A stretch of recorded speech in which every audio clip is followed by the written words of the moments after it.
Welcome to another episode of the Church of ACAB.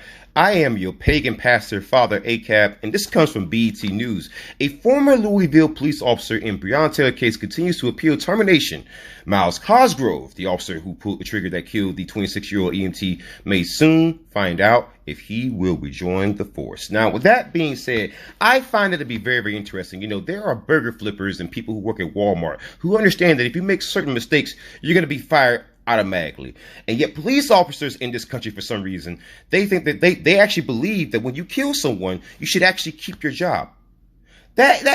Imagine going to your job with that kind of mindset, that when you kill someone and someone dies and then you get fired because of it, that you should somehow get your job back. Imagine going to your job with that kind of mindset. This sinner, he wants his job back, even though he fired 16 shots into the home of Breonna Taylor and failed to turn on his body camera. And now he's having a hearing as to whether or not he can get his job back. And given how the Kentucky Attorney General, Daniel Cameron, the black man who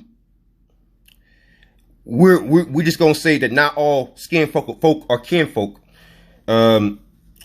given he's the Attorney General and given how that state is in terms of bootlicking for cops, it wouldn't shock me if he got his job back. It just wouldn't surprise me whatsoever. Nor would it surprise you, my congregation. It wouldn't shock you one bit, would it? So now we find out that the Christian fundraising site called Give, Send, Go, who calls themselves the #1 Christian fundraising site, #1 free Christian fundraising site, is supporting Miles Cosgrove. And they set a goal of $75,000, and it would go towards his retirement. Now, I don't know how the hell you go retire off of $75,000, but whatever.